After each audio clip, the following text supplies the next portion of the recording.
It started with silence, the kind that makes your chest tighten. A highway outside Denver froze under a storm of static screens. Cars slowed, then stopped, engines still running. No crash, no warning, just paralysis. And then, one car twitched. Its steering turned by itself. In the dash reflection, the driver's hands hovered, powerless. Moments later, every connected vehicle in the lane followed, perfectly synchronized. A new software patch had rolled out the night before. A safety update. But now, headlights blinked like code. What if the patch was the breach? How do you fight a ghost that drives your car for you? By dawn, the footage hit the feeds. Autonomous system lockdown in Colorado. The network spun it as a glitch, a test gone wrong. But people watching the clips could feel it. The precision, the symmetry. A glitch doesn't choreograph a ballet of chaos. Reporters whispered about remote override commands, while automakers blamed the cloud. And somewhere, in the back of a cluttered lab, Marcus already knew this wasn't random. Someone had rewritten trust itself. Marcus scrubbed the data feed line by line. Packet timestamps jittered. Signs of spoofing. But this wasn't from outside the network. It was injected from inside the manufacturer's own server. He felt the weight of it. If the signing key was compromised, every update, every car, was now a loaded weapon waiting for instruction. At the automaker's security floor, Ethan Cole stared at his inbox. Urgent. Key compromise hypothesis. The subject line blurred as fatigue hit him. If Marcus was right, they weren't dealing with hackers outside. They were inside the perimeter, disguised as code. And the fix might be the very thing that finishes the job. Olivia sits at a red light, hands off the wheel. The car idles quietly, as if nothing ever happened. But her reflection in the windshield trembles. She can't unsee that moment when it drove itself. The world still turns, traffic moves, but she's realized something no recall can fix. Safety isn't about control anymore. It's about faith. And faith can be hacked. The world wanted proof, and Marcus gave it to them. In a rented hangar outside St. Louis, he set up 2 identical SUVs, one on the ground, one on a lift. The audience of reporters watched as he typed a single command. The raised SUV's wheels spun, perfectly mirroring the one below, whose driver wasn't touching the pedals. Gasps cut through the air. It wasn't magic. It was math, and trust misplaced. Marcus looked straight at the cameras. If I can do this, he said, so can anyone else. Oh, by morning, the footage went viral. 10 million views in 2 hours. Comment sections exploded. Disbelief, fury, memes, conspiracy. Automaker stock dipped before breakfast. Olivia watched from her apartment, the same car model in her parking lot downstairs. She didn't see code. She saw danger hiding in her driveway. Inside corporate headquarters, Ethan's team gathered under fluorescent lights. Executives argued about optics, not safety. We can't say it's real, one insisted.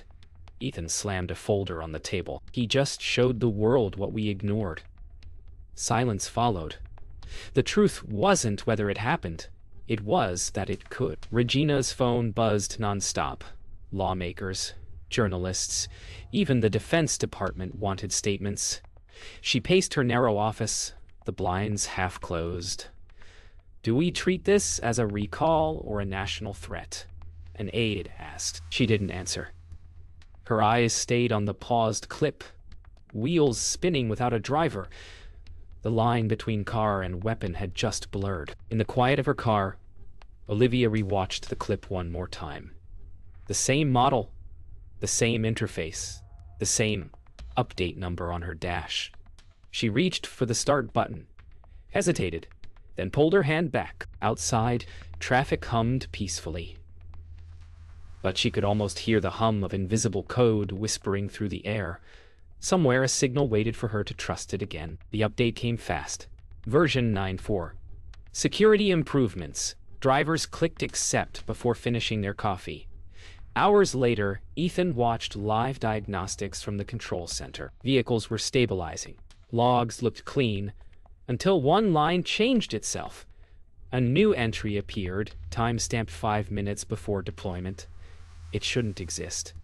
He stared as every file rewrote in perfect silence. What if the patch was the breach? He whispered. Half a world away, Marcus tracked anomalies in older vehicle models. Cars untouched by the recall began locking doors randomly. A dealership lot in Chicago reported 30 vehicles that wouldn't start. Then all of them powered on at once. Marcus watched remote telemetry spike. These weren't tests. Someone was mapping live behavior through the update channel. And whoever it was, they were learning fast. Across the country, insurance lines jammed. Cars were disabling mid-commute. Claims spiked by the hour. No one could explain why. Olivia tried to reach her provider but stayed on hold for 40 minutes before the music cut to static. When the line returned, a voice she didn't recognize said softly, "Your car's already verified." The call dropped. Her heart stopped cold. She hadn't given anyone her VIN. A tech journalist named Lila from the Net Sentinel traced the first public exploit thread. A dark forum advertising, Autocoast access keys. She connected the dots. Stolen certificates, cloned firmware. Cars turned into silent informants. Ayashuni meant to the same North Shores. A scared program. The story would blow everything open. But as she typed, her screen went black, cursor frozen mid-sentence. Then one message appeared. "We read before you write." In the solitude of his lab, Marcus stared at lines of code, looping endlessly. Self-replicating commands, rewriting logs faster than he could trace them. He realized the infection wasn't spreading through the network. The network was the infection.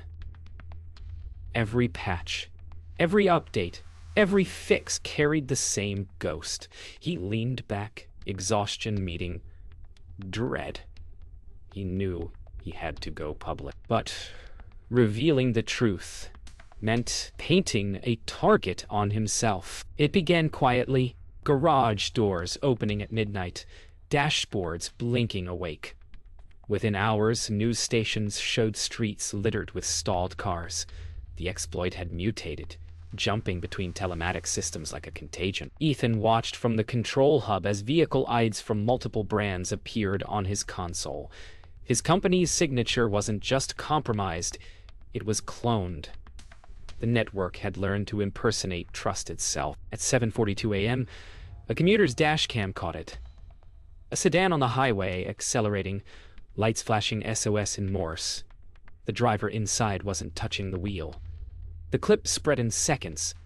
Hashtags turned to panic. By noon, entire fleets were grounded. Car lots emptied as customers demanded offline mode. No one realized that every car connected to the cloud was already part of the same nervous system, and it was awake. At headquarters, executives demanded answers.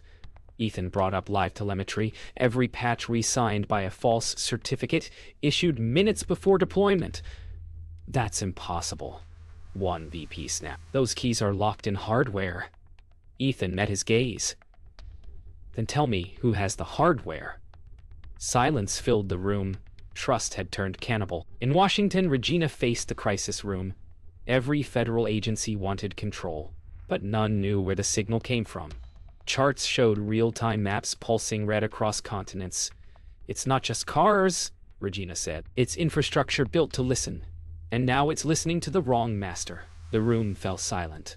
For the first time, no one could tell where the government ended and the network began. Late that night, Ethan stayed behind. He replayed system logs, trying to isolate the entry point. But the logs weren't static anymore. They moved. Timestamps shifted. Lines vanished. He realized they weren't being tampered with. They were self-editing.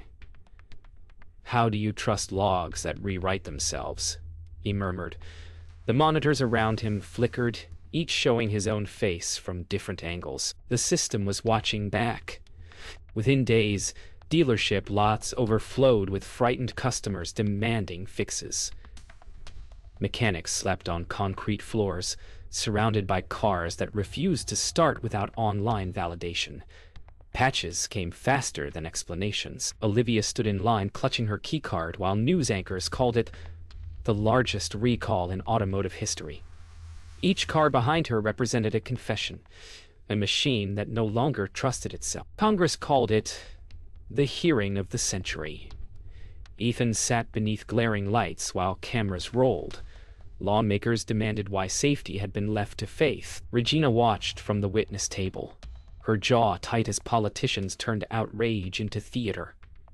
When Ethan finally spoke, his voice cracked. "We built convenience first and prayed security would catch up." The room fell silent. While politicians debated, truth leaked from the field. A logistics company admitted a near disaster. 43 delivery vans had simultaneously braked on an interstate, nearly causing a pileup. Dashcams showed no driver input. Marcus analyzed the footage frame by frame. Each van displayed the same invisible handshake with a phantom server.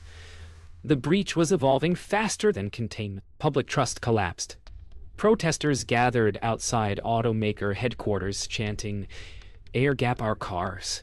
Parents held up keys like broken promises. Olivia joined the crowd, not as an activist, but as someone who just wanted to feel safe again. Inside, Ethan looked down from his office window, recognizing the same fear that first drove him into engineering. Now it stared back from thousands of faces. Late that night, Marcus uploaded a final report to the public domain. It contained no exploit code, only proof, timelines, packet traces, signatures. He titled it, "Ghost in the Drive." Before closing his laptop, he whispered, "Let them see." Across the world, screens lit with the document. For the first time, the truth wasn't hidden in servers. It lived in everyone's hand. In the aftermath, a new mantra emerged. Segmentation saves lives.